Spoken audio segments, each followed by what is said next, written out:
I'm Hannah, 32, standing in the doorway of what was once my sanctuary. My husband James stares back coldly as my stepsister Natalie lounges in my designer robe, sipping coffee from my wedding china. 5 years of marriage shattered in an instant. The six-bedroom colonial, the matching Audis in the garage, the weekend trips to Aspen, all funded by my family's empire. James smirks, telling me to accept the arrangement or leave with nothing. If only they knew whose name was really on everything. Before I tell you how I turned their betrayal into my triumph, tell me where you're watching from and hit subscribe to see justice served cold. My story begins long before that morning in my kitchen. I am the daughter of Robert Morgan, a self-made real estate magnate, who built an empire from a single rundown apartment complex in downtown Boston. Growing up, it was just Dad and me after my mother died when I was 4. I barely remember her, but Dad made sure I knew how much she loved me through stories and photographs kept prominently throughout our home. Dad devoted himself to two things: his business and me. Every Sunday was our day. No matter how busy work got, he'd take me for pancakes at our favorite diner, followed by walks in Boston Common or visits to museums. Education comes in many forms, Hannah. He'd say, equally excited about Renaissance paintings and street performers. By the time I was 15, Morgan Properties owned commercial and residential buildings across New England. That's also when everything changed. Dad met Diane, a charming event planner 10 years his junior, who coordinated a charity gala he sponsored. Their whirlwind romance led to marriage within 6 months, bringing 11-year-old Natalie into our lives. I tried, I really did. I painted the guest bedroom her favorite color, a bright turquoise that clashed horribly with our traditional home decor. But Dad just smiled and said, "Your kindness matters more than any interior design rules, sweetheart." I helped Natalie with her homework, invited her to join my friends and me at the movies, even gave her my cherished collection of horse figurines when I discovered she liked them. None of it mattered. From day one, Natalie saw me as competition for her mother's attention and, more importantly, for my father's love and resources. What started as small things, accidentally spilling juice on my school projects or forgetting to give me phone messages, escalated throughout our teenage years. During my junior prom, she told my date I had been talking about him behind his back, making up horrible lies. When I was accepted to Harvard, she destroyed my acceptance letter, causing weeks of anxiety before I called the admissions office to check my status. Each time Dad and Diane tried to mediate, but Natalie was masterful at playing the victim, crying about how I never really accepted her and made her feel unwelcome. Despite the drama, I focused on my education. I double majored in business and urban planning, determined to bring fresh ideas to Dad's company. During college, I interned at Morgan Properties every summer, learning every aspect from maintenance requests to acquisition strategy. By graduation, I had already developed and presented a 5-year expansion plan that impressed even the most skeptical board members. Dad beamed with pride when I officially joined the company. "You've got your mother's creativity and my business sense, an unbeatable combination," he told me during my first day, handing me a small gold key pendant that had been my mother's. I've worn it every day since. As for Natalie, she dropped out of community college after one semester cycling through retail jobs and failed entrepreneurial ventures that Diane and Dad quietly funded. Each time, more money disappeared with nothing to show for it. While I built my reputation in the business world, Natalie built a talent for manipulation and entitlement. I was 27 when I met James Taylor at a fundraising event for Boston's Children's Hospital. Tall, with dark wavy hair and confident blue eyes, he worked as a financial advisor at a prestigious firm. Unlike most men I dated, he seemed genuinely interested in my mind, asking thoughtful questions about urban development and listening intently to my answers. Our courtship was a blur of intimate dinners, weekend getaways, and long conversations about our dreams. James spoke passionately about wanting to help people build financial security, about his middle-class upbringing in Connecticut, and his ambitions to make partner at his firm. When he proposed 6 months later on a sailboat in Nantucket Sound, I didn't hesitate to say yes. Our wedding was elegant but not extravagant, at least not by Morgan standards. I wanted James to feel comfortable knowing his family couldn't match my father's wealth. In fact, I hadn't told James exactly how wealthy my family was or my significant role in the company. I simply said I worked for my father's real estate business, letting him assume I held a middle management position. It wasn't a lie, just an understatement. "Your husband seems like a good man," Dad said at the reception, watching James charm a group of guests. "But remember, Hannah true partnerships are built on complete honesty. Make sure there are no surprises down the road." I should have listened more carefully. The first year of marriage was blissful. We bought a beautiful colonial in Brookline. Technically, I bought it through a family trust, but James assumed we financed it together. His taste in cars, watches, and tailored suits grew more expensive, which I indulged because I could afford it and wanted to see him happy. Then, 3 years into our marriage, Dad had a massive heart attack. He didn't survive. The grief was overwhelming, and suddenly I was thrust into controlling interest of Morgan Properties, with its hundreds of employees and millions in assets. During those dark months, James was supportive in his way, handling funeral arrangements and making sure I ate, but he never fully understood the magnitude of my loss or my new responsibilities.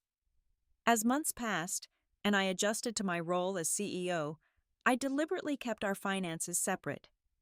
The company lawyers advised maintaining clear boundaries between personal and business assets. James never questioned this arrangement, happy with the generous household account I maintained for our expenses.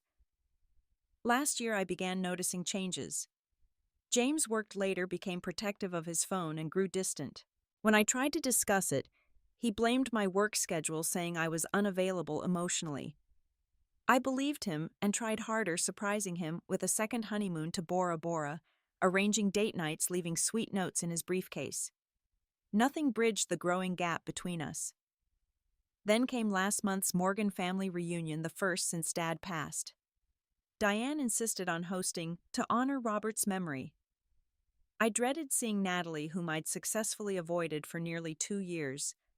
She arrived looking expensive designer clothes, fresh highlights, new nose, and latched onto James, immediately reminiscing about their special bond from family holidays. I watched from across the room as she touched his arm repeatedly, leaned in too close, laughed too loudly at his jokes. James seemed to enjoy the attention, shooting me glances as if to gauge my reaction. That night, he was unusually attentive, making love to me with an intensity we hadn't shared in months. I foolishly thought the evening had reminded him of what we had together. I couldn't have been more wrong. The stage was already set for betrayal, I just hadn't recognized it yet. The weeks following the family reunion marked the beginning of subtle changes in my marriage. James started texting more frequently, always turning his screen away when I entered the room. Our credit card statement showed lunch charges at restaurants near his office for 2 people several times a week. When questioned, he explained they were client meetings necessary for building his portfolio. "You understand the importance of relationships in business, Hannah," he'd say, kissing my forehead like I was a child needing reassurance. "It's how I'll make partner next year." I wanted to believe him. After all, I'd seen my father build his empire through personal connections and trust. But the knot in my stomach tightened when James began coming home with expensive new accessories, a Rolex he claimed was a gift from a grateful client, silk ties that cost more than our monthly utilities. Despite my growing unease, I doubled down on saving our marriage. I scaled back my hours at work, delegating more to my trusted executive team. I planned surprise date nights, reservations at exclusive restaurants, tickets to shows he'd mentioned wanting to see. I even redecorated our master bedroom in the masculine minimalist style he'd always preferred over my warmer aesthetic. For our anniversary, I arranged a weekend at a luxury cabin in the Berkshires, no phones, no interruptions. James seemed genuinely touched, and for 48 hours, we reconnected in ways that felt like the early days of our relationship. He opened a bottle of Bordeaux as we sat before the fireplace, raising his glass with a toast. "To my brilliant, beautiful wife, I don't deserve you." The irony of those words would haunt me later. A week after our getaway, I discovered unusual charges on our joint credit card, a women's clothing boutique in Back Bay, a day spa, and upscale lingerie store. None of the purchases had been gifts for me. When confronted, James claimed he was planning surprises for my upcoming birthday, though it was still months away. I chose to believe him, silencing the voice of doubt growing louder in my mind. Then came the late-night texts. The soft ping of his phone at 2 or 3 in the morning, James slipping out of bed to reply in the bathroom with the door closed. "Work emergencies," he explained when I questioned him. "The Asian markets affect our investments." It was a plausible explanation for a financial advisor, but the frequency seemed suspicious. In late September, Morgan Properties was finalizing a major acquisition of waterfront property for redevelopment.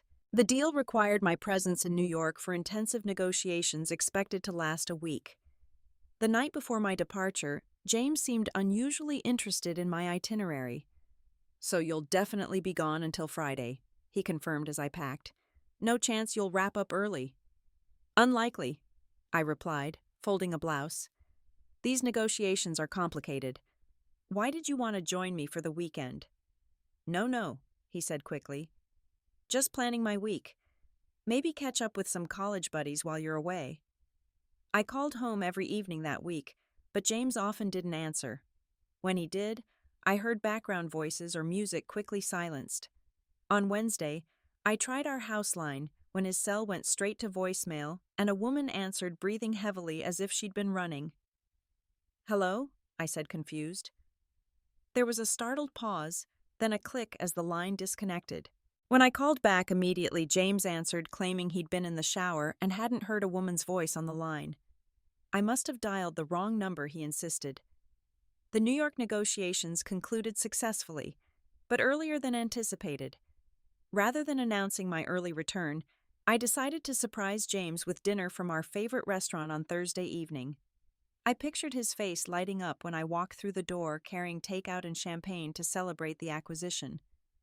What I found instead would change everything. I entered our home quietly, noticing unfamiliar high heels by the door, expensive Christian Louboutins with red soles. Women's laughter drifted from the kitchen alongside James's deeper chuckle. Moving silently down the hallway, I froze at the kitchen entrance. There was Natalie, my stepsister, perched on our kitchen island, wearing nothing but my silk monogrammed robe, a wedding gift from my father. Her legs dangled casually as she sipped coffee from my favorite mug. James stood between her knees, one hand resting intimately on her thigh, the other bringing a strawberry to her lips. "Hannah." James jerked away from Natalie when he spotted me. "You're home early." Natalie didn't even have the decency to appear embarrassed. Instead, she smiled lazily, pulling my robe tighter around herself. "Surprise, sis," she drawled. "What is this?" I managed to ask, my voice steadier than I felt. James straightened his shirt, switching instantly to his client management voice. Natalie needed a place to stay after her breakup with that investment banker. I offered our guest room temporarily. Without discussing it with me, your wife. My eyes fixed on his hand still resting possessively on Natalie's knee. "You've been so busy," James said smoothly. "And she's family after all. I knew you wouldn't mind helping your sister out." "Stepsister," I corrected automatically. "And why is she wearing my robe?" Natalie shrugged. "I packed in a hurry. Didn't bring everything I needed." I took a deep breath, setting down the now forgotten takeout. "James, can we speak privately?" In our bedroom, I kept my voice measured despite the rage and hurt threatening to overwhelm me. How long has she been here? And more importantly, how long has whatever this has been going on? James paced, defensive and dismissive. "You're overreacting. Natalie's going through a rough time. Her ex cleaned out their apartment, took everything. She had nowhere to go." "She has her mother," I pointed out. "Diane's traveling in Europe with that new boyfriend. Look, it's temporary just until she gets back on her feet. That doesn't explain why she's wearing my clothes or why you were feeding her strawberries like a scene from a bad romance movie." James's face hardened. "This is exactly your problem, Hannah. You're cold suspicious, always putting work first. Someone needs help, and your first reaction is judgment. Natalie's right, you've never really accepted her as family." The manipulation was so transparent, It would have been laughable if it weren't so painful. How long? I repeated. How long what? How long have you been sleeping with my stepsister? James's face flushed with anger, not guilt. You're being ridiculous. This is exactly why I didn't tell you she was staying here. I knew you'd make absurd accusations. Either accept this arrangement or— He trailed off, a threat hanging unfinished. Or what, James? His eyes narrowed. Or perhaps we need to reconsider our marriage. Natalie's staying. Accept it or leave. That night I lay awake in our bed while James slept beside me, his back turned. From down the hall came occasional giggles and whispers from the guest room, Natalie making sure I could hear her presence. I stared at the ceiling, tears silently tracking into my hairline, wondering how my life had shattered so completely in a single day. The first week of this bizarre arrangement felt like psychological warfare. Each morning I'd emerge from the master bedroom to find Natalie making herself increasingly at home. Monday she was using my favorite coffee mug. Tuesday she'd rearranged the living room furniture. Wednesday she was wearing my cashmere sweater, stretching it with her larger frame. Hope you don't mind, she'd say with fake sweetness whenever I noticed something new. James said it would be fine. Always invoking his name, establishing her authority through his permission. James, meanwhile, transformed from the attentive husband of our anniversary weekend to a cold stranger. He'd leave for work early, avoiding private conversations, and return late, immediately engaging Natalie in animated discussions about their day. They shared inside jokes I wasn't privy to, trailing off into meaningful looks when I entered a room. By Thursday, I discovered my toiletries moved to make space for Natalie's extensive makeup collection. My premium skincare products showed significant use. The $300 night cream I sparingly applied was suddenly half empty. We need to establish some boundaries, I told Natalie that evening, catching her alone in the kitchen. I understand you're going through a difficult time, but that doesn't give you the right to use my personal items without asking. She examined her manicure, uninterested. James said I should make myself at home. Besides, it's just stuff, Hannah. You've always had so much stuff. The resentment in those words carried 20 years of history. That's not the point. It's about respect. Respect. She laughed, a harsh sound.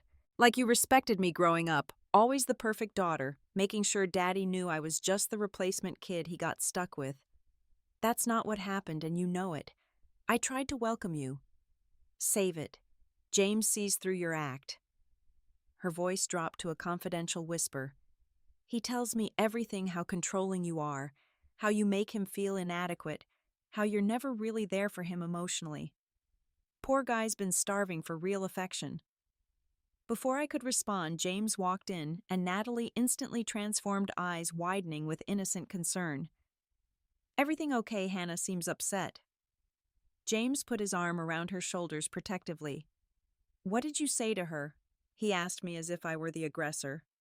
I just asked her not to use my personal items without permission. James sighed dramatically. She's going through a breakup, Hannah. Have some compassion. It's just stuff, you can replace it. The same words Natalie had used. Their script was coordinated. I realized then that I was being systematically gaslit by both of them. That night I discovered another violation: Natalie's long auburn hair on my pillow. She'd been in our bed. When confronted, James claimed he'd invited her to watch a movie in our room when I worked late. The guest room TV is too small, he explained, as if that justified everything. By week 2, their masks slipped further. I overheard them in the kitchen late one night, voices low but distinct. She's getting suspicious, Natalie whispered. Maybe we should slow down. Don't worry about Hannah, James replied. She's too invested in appearances to make a scene. Besides, she's rarely home anyway. What if she finds out everything? By then it won't matter. Trust me. Their words confirmed my worst fears. This wasn't an impulsive affair, but a calculated plan. Though my heart shattered anew, my business instincts kicked in. When facing hostile negotiations, Dad always said, "Information is leverage. Gather it quietly, use it decisively." The next day I called Patricia Reynolds, a private investigator my company used for pre-employment screenings and acquisition research. I explained the situation clinically as if discussing a business problem rather than my disintegrating marriage. I need documentation times locations communications, and I need financial tracking. I believe my husband may be misappropriating funds. While Patricia began her investigation, I started my own. I reviewed our prenuptial agreement, which protected my premarital assets and business interests. I examined property records for our home, confirming it remained in my family trust. I compiled financial statements showing my contributions to our lifestyle versus James's. What I discovered was illuminating. Over 5 years, I had contributed roughly 80% of our household expenses paid for all vacations and purchased both our vehicles. James's salary as a financial advisor was substantial, but his spending exceeded his income considerably.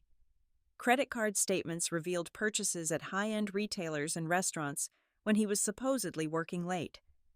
Patricia's initial findings were equally damning. Photos showed James and Natalie at restaurants and hotels dating back 6 months long before her supposed emergency need for housing. The timeline aligned perfectly with James's increasing emotional distance and our failed reconciliation attempts. The most shocking discovery came from my executive assistant, who mentioned seeing James and Natalie at an open house for a luxury condo development, one owned by a Morgan Properties competitor. "I assumed you knew," she said, confused by my reaction. "They were discussing moving timelines with the sales agent. I heard your name mentioned." That afternoon, I found evidence of James accessing our home office, specifically the drawer where I kept personal financial documents. The lock was subtly damaged, papers slightly disarranged. A sick feeling settled in my stomach as I realized he was likely looking for information on my assets, information he could use to claim a larger divorce settlement.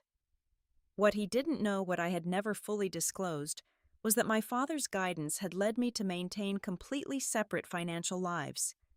James had no idea that I controlled not just our home, but a significant real estate empire. He was planning to discard me without realizing that every aspect of the lifestyle he enjoyed existed because of my family's wealth and my business acumen. The final confirmation came when I discovered James had transferred $50,000 from our joint account to a new account in his name only. He had also changed the passwords on our shared investment portfolio. Classic moves in preparation for divorce, but he had badly miscalculated his position. I continued my evidence gathering, maintaining a calm facade at home while documenting every transgression. Then came the moment that broke any remaining doubt. On a rainy Tuesday afternoon, I left work early with a migraine, a genuine one brought on by stress and sleepless nights. I texted James that I was heading home to rest, but received no reply. Arriving home, I noticed both cars in the driveway despite James claiming he had client meetings all afternoon. The house was quiet as I entered through the garage, setting down my bag and slipping off my heels. Then I heard it rhythmic creaking from upstairs, punctuated by Natalie's distinctive laugh. I should have turned around, spared myself the visual confirmation of what I already knew intellectually. Instead, drawn by some masochistic need for absolute certainty, I climbed the stairs silently. The master bedroom door stood ajar. On the bed, my bed with linens I had carefully selected during happier times. James and Natalie were entangled, so engrossed they didn't notice me standing in the doorway.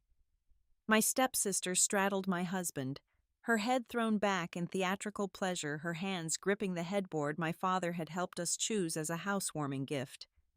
"You never have to deal with her again," Natalie was saying between gasps. "Once she's gone, everything will be ours." James finished his hands on her hips. I must have made a sound, a sharp intake of breath, or perhaps the soft jangle of the gold key pendant at my neck, because suddenly they both froze, turning toward the door in unified horror. For a suspended moment, we stared at each other, the tableau of betrayal complete. Then James recovered, scrambling to cover himself, while Natalie remained defiantly exposed, a triumphant smirk forming at the corners of her mouth. "Hannah," James began, his voice shifting into the placating tone he used with difficult clients. "This isn't... Don't..." I cut him off, my voice unnaturally calm. "Don't insult my intelligence by saying this isn't what it looks like."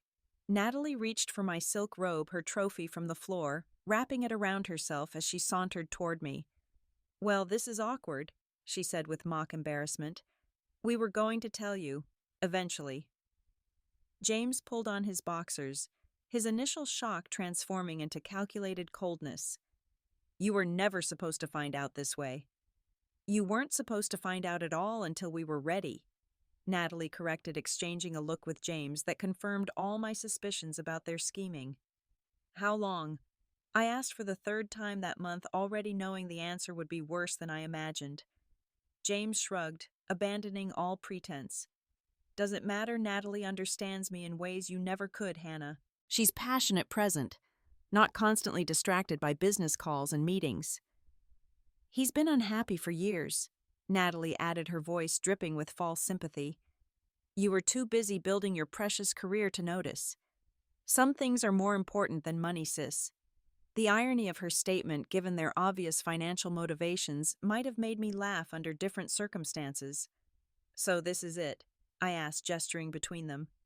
"The two of you planned this, moving her and pushing me out." James straightened, finding his footing in the confrontation.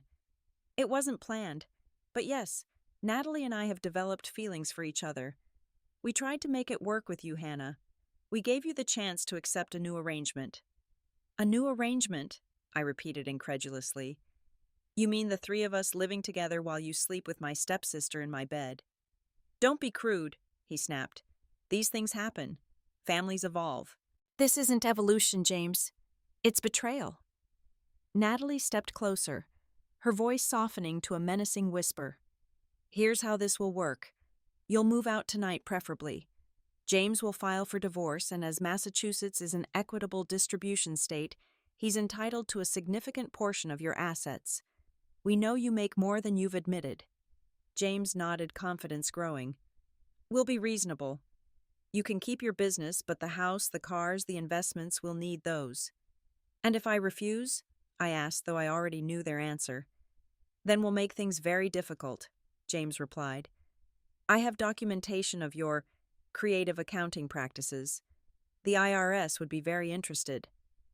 It was a bluff. My company's finances were impeccable, but his willingness to threaten me with false accusations revealed the depths of his moral bankruptcy. "So those are my choices," I said slowly. "Accept your affair under my roof or leave with nothing." They exchanged triumphant glances, believing they had backed me into a corner. "Don't worry," Natalie said, running her hand along the bedroom doorframe possessively. "I'll take good care of everything you built." The statement hit like a physical blow, not because of the threat, but because of its unintended irony. Everything I built. They had no idea what that truly encompassed. I walked downstairs without another word, grabbed my keys, and drove to a nearby park where my father and I used to feed ducks on summer evenings. Rain pelted the windshield as I sat in my car, finally allowing the tears to come. I cried for the marriage I thought I had, for the betrayal by people who should have protected me, and for my own blindness to their true characters. When the storm passed, both outside and within me, I called Patricia with a simple instruction: I need everything by tomorrow morning. Complete documentation. Then I called my company's general counsel, explaining the situation without emotion. I need to protect my assets. All of them. Immediately. By evening, my phone buzzed with a text from James. "We should talk about this rationally. When are you coming home?" I didn't respond.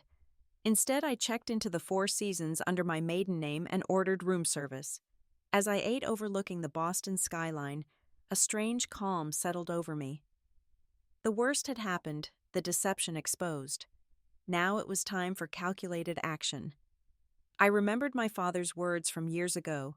In business and in life, Hannah, never make decisions from a place of fear or anger. Step back, assess your true position, then move decisively. My true position was far stronger than James or Natalie realized.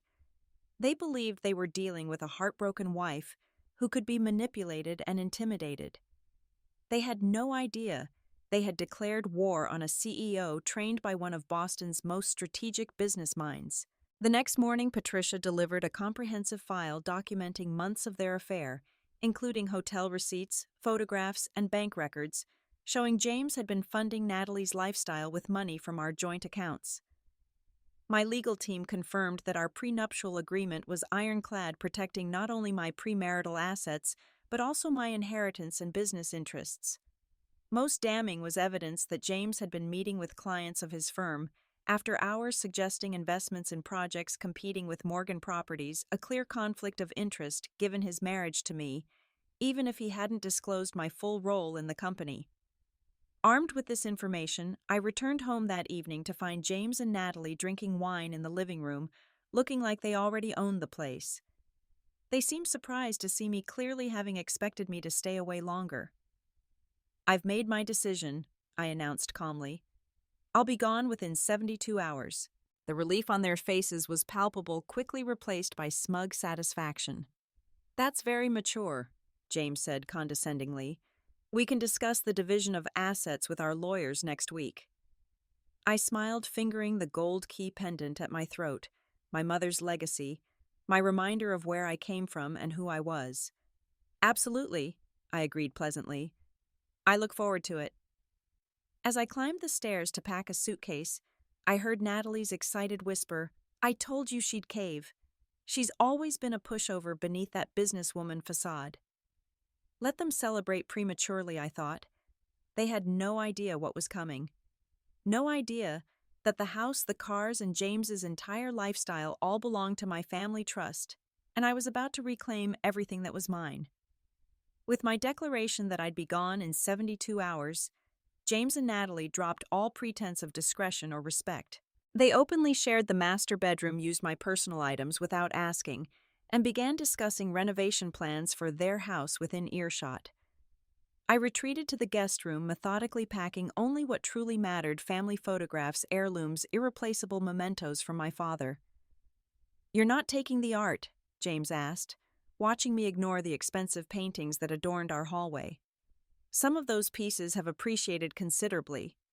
"I'm taking what's important," I replied, simply placing my mother's jewelry box carefully in a suitcase. His confusion was evident. The James I married was always focused on material value and status symbols. He couldn't comprehend choosing sentimental items over valuable ones. This fundamental disconnect suddenly seemed like a glaring warning sign I'd ignored for years. While they believed I was surrendering, I was executing a carefully orchestrated plan. Each morning I left as if going to work, but instead met with different members of my response team: attorneys, financial advisors, security consultants, and loyal executives who had worked with my father for decades. My first meeting was with Marcus Jensen, general counsel for Morgan Properties, and my father's close friend for 30 years. His office overlooked the harbor, Boston's skyline, a testament to the city's resilience and reinvention qualities I needed to embody now. "It's worse than we thought," I explained, sliding Patricia's evidence file across his mahogany desk. "James has been feeding information to competitors, and he's threatened to report fictional tax irregularities if I don't cooperate with his demands." Marcus reviewed the documents, his expression darkening.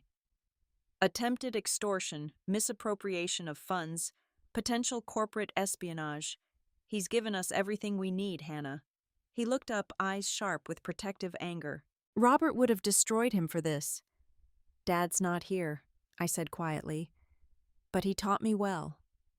Together we drafted cease and desist letters, prepared divorce filings, citing infidelity with comprehensive evidence, and documented every penny James had taken from our joint accounts.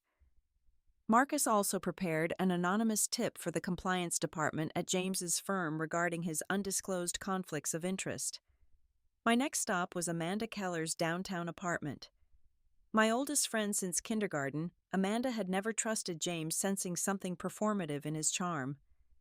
"He's too perfect," she'd warned after meeting him. "Nobody's that perfect unless they're hiding something."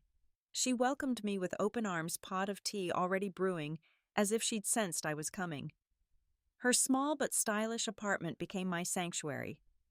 The guest room immediately offered for, as long as you need it, no questions asked. After hearing the full story, Amanda's initial rage, "let me key his car at minimum," transformed into strategic support. As a PR executive, she understood the importance of controlling the narrative. James will try to paint you as the cold, neglectful wife, she predicted, curled up on her sofa in pajamas despite the early hour. He'll use your success against you, claim you prioritized work over marriage. We need to get ahead of that story.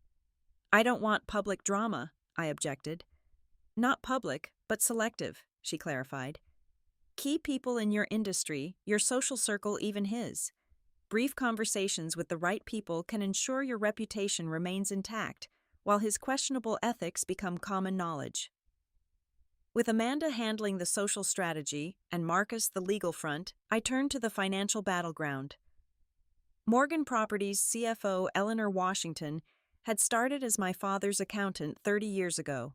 At 62, her silver hair and grandmother appearance belied a mathematical mind that could trace money through the most complex structures. James has no idea, does he? She asked, reviewing my personal financial statements separate from the company records. About the true extent of your assets. I kept things intentionally vague, I confirmed.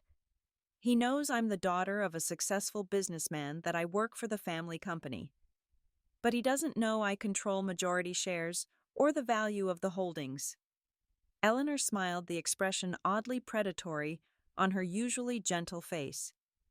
Robert always said opacity was the best protection in both business and personal matters. Let's make sure all your accounts and properties are properly secured before you make any announcements. By the second day, we had frozen joint accounts, changed all passwords, and documented every asset under my control, which was virtually everything of value in our marriage. The house title confirmed my sole ownership through the Morgan Family Trust. Both vehicles were registered in my name. The vacation property in Vermont, the boat James loved showing off to colleagues, the investment portfolio he bragged about at dinner parties, all mine, or owned by Morgan-controlled entities. That afternoon, I met with Keith Blackwell, head of security for Morgan Properties. A former police detective with military experience, Keith handled everything from building security to executive protection with quiet efficiency. I need a team for Friday morning, I explained. Professional but imposing. And I need the locks changed at my residence immediately after. Keith nodded, understanding without needing elaboration. Will there be resistance? Possibly verbal, not physical. They're bullies, not fighters. But having witnesses is important. With security arranged, I made my final preparations. I forwarded evidence of James's professional misconduct to his firm's ethics committee through an anonymous email account. I notified the credit card companies of potential fraud on our joint accounts. I even arranged for a donation of all the furniture and household items I didn't want to a women's shelter to be picked up the following week. The evening before my 72-hour deadline, James approached me in the kitchen, his expression conciliatory. Natalie was out shopping with my credit card, no doubt. Hannah, I think we can handle this transition more amicably, he began, voice smooth, as when persuading clients. There's no need for hostility. We had some good years together. I continued chopping vegetables for the salad I was making, not looking up. Amicable sounds good. Encouraged by my apparent compliance, he continued. I've been thinking about the house. Since you're the one choosing to leave, perhaps we could arrange a buyout of your interest. Something fair to both parties. The audacity was almost admirable. He was trying to get me to sell him my house, which he didn't know was entirely mine to begin with. We can discuss it with the lawyers, I replied non-committally. Of course, of course. He hesitated, then added, About Natalie, I never intended to hurt you. These things just happen sometimes. Hearts want what they want. I finally looked up, knife poised mid-chop. And what does your heart want, James? Natalie? Or the lifestyle you think comes with her? His smile faltered slightly. That's unfair. We have a genuine connection. Like the connection you had with me before you discovered there might be more advantageous connections available. You're upset, I understand. But eventually, you'll see this is better for everyone. He reached for my hand, but I subtly shifted away. You were always more committed to your father's company than our marriage. There it was, Amanda's predicted narrative already taking shape. Poor, neglected James driven into another woman's arms by his workaholic wife. Perhaps you're right. I conceded, resuming my chopping with deliberate precision. Tomorrow will clarify everything. Confusion flickered across his face, but he chose to interpret my words as surrender rather than warning. I'm glad you're being reasonable about this, Hannah. As he walked away, satisfied with his manipulation, I allowed myself a small smile. In less than 24 hours, James Taylor would understand exactly how unreasonable I could be when provoked.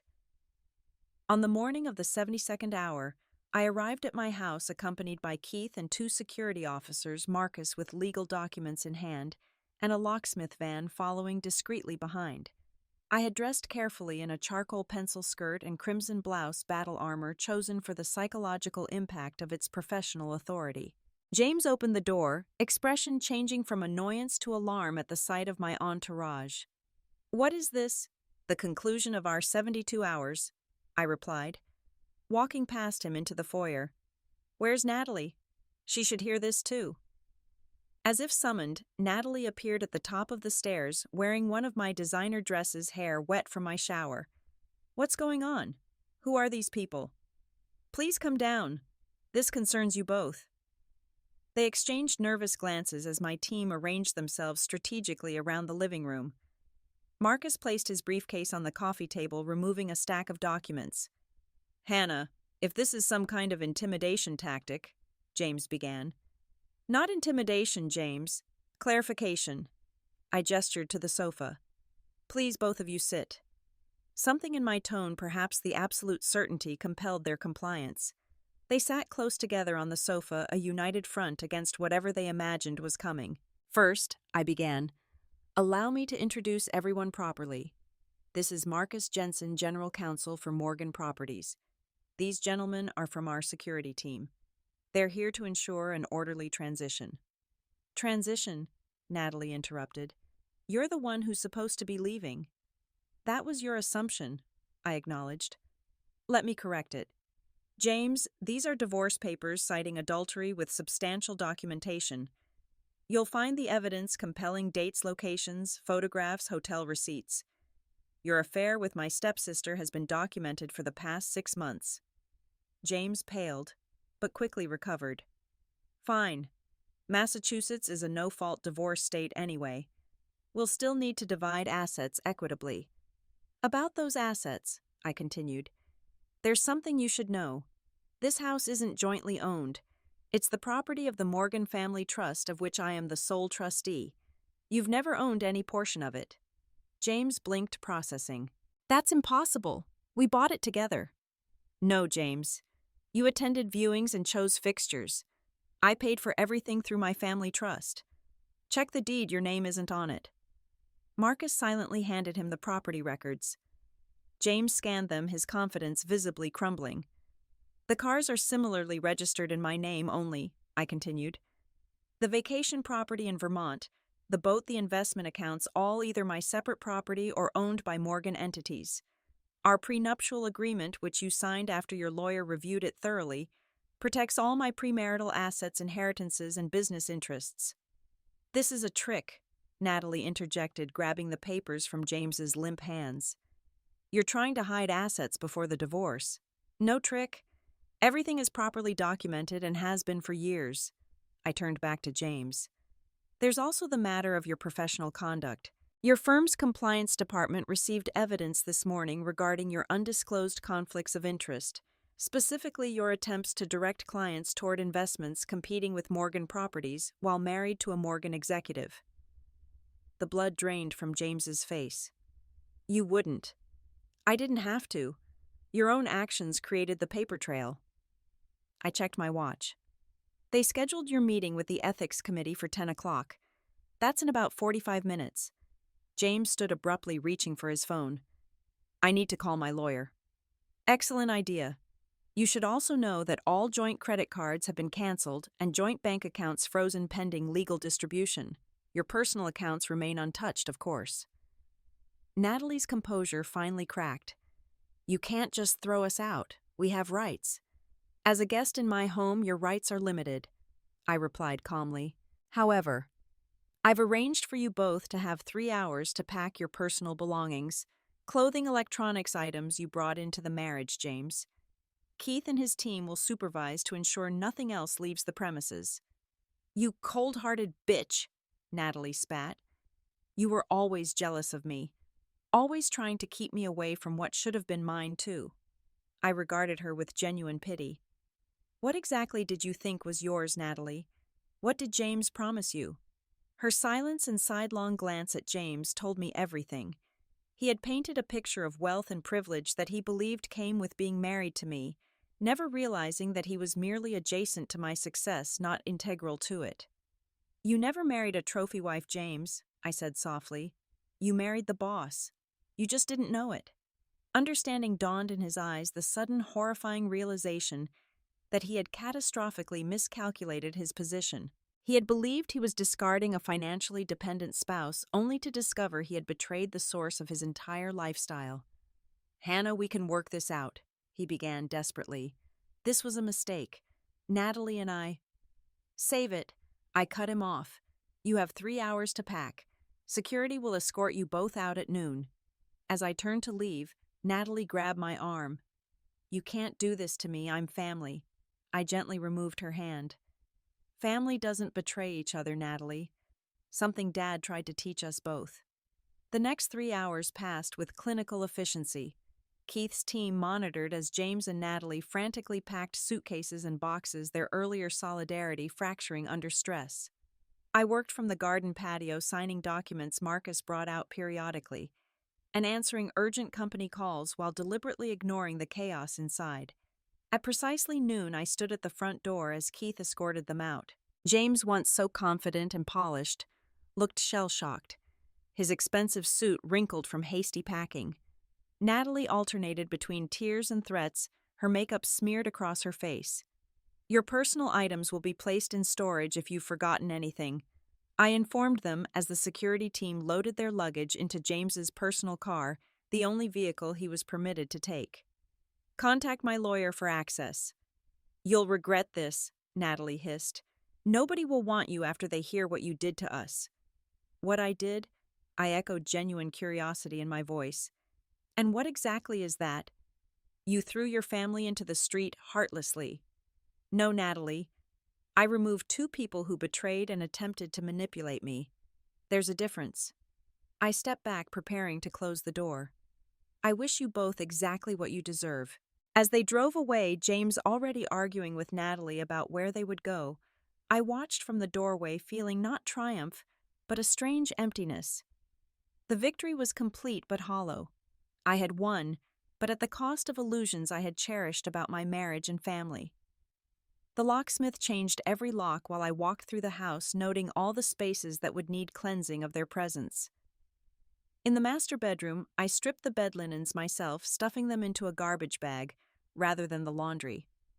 Some things couldn't be washed clean. That evening, alone in the quiet house, I opened a bottle of wine my father had given us for our 5th anniversary just 2 months away now. Sitting in his favorite chair from my childhood, which I'd moved into the house after his death, I raised a glass to his memory. "You were right, Dad," I said to the empty room. "True partnerships require complete honesty. I should have seen who he really was." From my office window the next morning, I watched the news of James's professional disgrace spread through industry channels. By afternoon, he had been suspended pending investigation. By evening, former clients were coming forward with concerns about his investment advice. Meanwhile, Natalie had apparently abandoned him upon discovering his financial house of cards collapsing. My sources reported she had called Diane in Europe begging for a plane ticket to join her. James, denied access to his office and locked out of client accounts, was reportedly staying at a budget hotel while scrambling to find legal representation willing to work on contingency. I felt no joy in their downfall, only a grim satisfaction that justice had been served swiftly and completely. The empire they had tried to steal remained intact, its foundations stronger for having weathered the attack. And I, its builder and guardian, had emerged wiser if somewhat battle-scarred. 6 months passed like a gradual awakening from a long, uncomfortable dream. The divorce was finalized with surprising speed, James having neither grounds nor resources to contest the prenuptial agreement. He received nothing from our marriage beyond his personal possessions and the car registered in his name.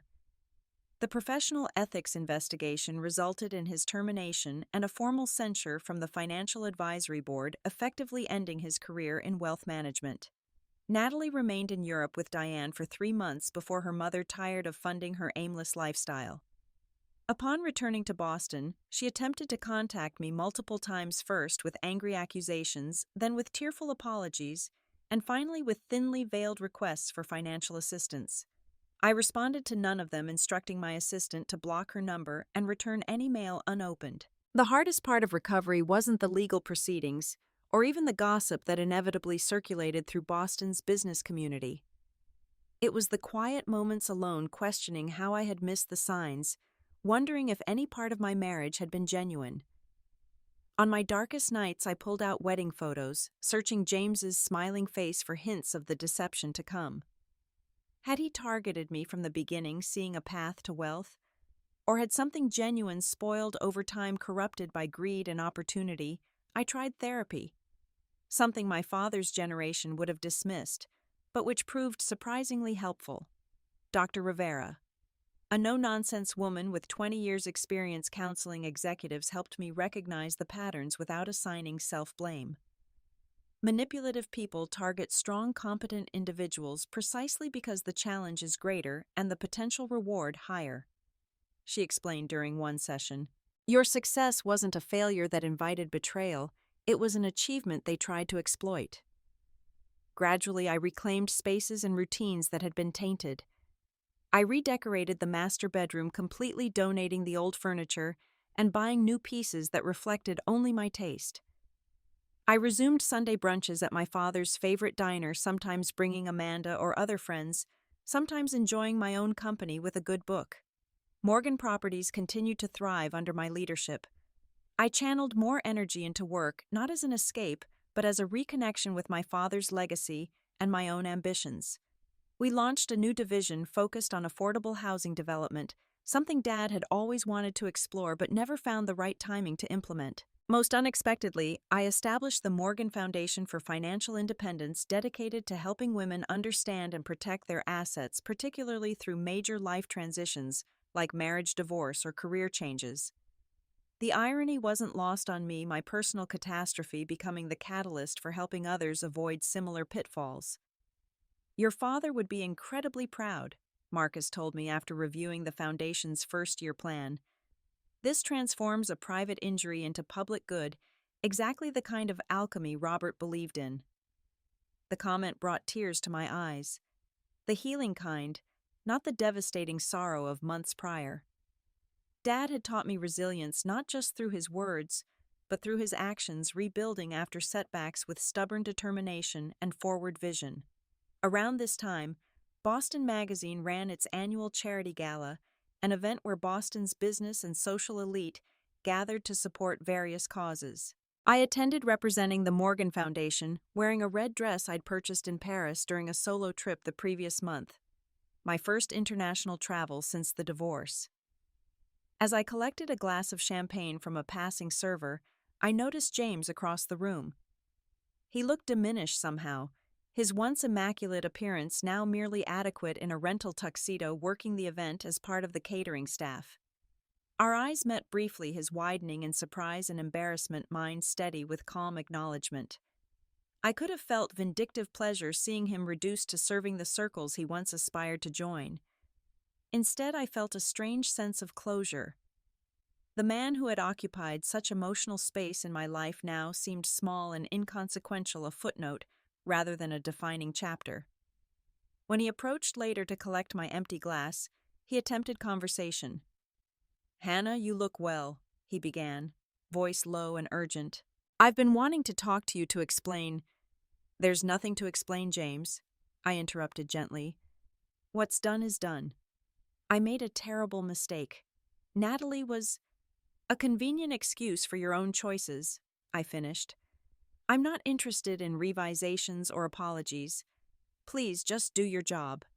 He flushed the dismissal, clearly stinging. "So that's it. 5 years together means nothing." "It meant something to me," I replied honestly. "That's why it hurt. but meaning and lasting are different things. Whatever we had is finished now. As he walked away, shoulders slumped in defeat, I felt the last weight of our failed marriage lifting. I had given appropriate consequences for betrayal, without seeking ongoing punishment or harboring destructive resentment. Dad would have called it good business and better living. The process of rebuilding extended beyond my professional and social life to my personal spaces. I eventually decided to sell the Colonial in Brookline, too laden with memories despite the renovations. Working with Morgan Properties' top residential division, I designed a new home, a modern, light-filled space in Cambridge overlooking the river, its architecture and decor reflecting only my preferences. On moving day, standing in the empty Brookline house for the final time, I found myself in the kitchen where I had discovered Natalie in my robe so many months before. The memory still stung, but no longer devastated. I fingered the gold key pendant at my throat, my mother's legacy, my constant reminder of where I came from and who I was meant to be. "Goodbye, house," I whispered, not feeling foolish for addressing walls that had witnessed both joy and betrayal. "Thank you for sheltering me through everything." The new home became my sanctuary and statement not of wealth or status, but of self-determination.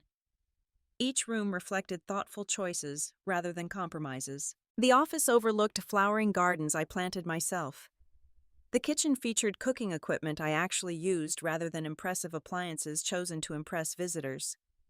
The living room centered around comfort and conversation rather than showy entertainment. Friends commented on the change in my demeanor as much as my address. "You seem more present," Amanda noted over coffee in my new sunroom. "Less like you're performing a role and more like you're living your actual life." She was right. Without realizing it, I had been playing successful executive wife for years, modifying my speech appearance and home to fit James's vision of aspirational success. Freedom from that performance brought its own challenges. Who was I when not defined by others' expectations? But the exploration proved invigorating. Around the 1-year mark after the divorce, I found myself presenting at an urban development conference in Chicago. During the networking reception, Michael Chen, the architect behind an innovative affordable housing project in Seattle, engaged me in a conversation that extended from professional admiration to personal connection. His genuine interest in community impact, rather than profit margins, reminded me of my father's original vision for Morgan Properties. When he suggested continuing our conversation over dinner, I felt an unfamiliar flutter of possibility. Not romance necessarily, though he was undeniably attractive with his thoughtful eyes and easy laugh, but connection with someone who valued substance over appearance, contribution over acquisition. "I should warn you," I said as we walked toward the restaurant he'd suggested. "I've become very direct since my divorce. No patience for games or hidden agendas." Michael smiled, holding the door for me.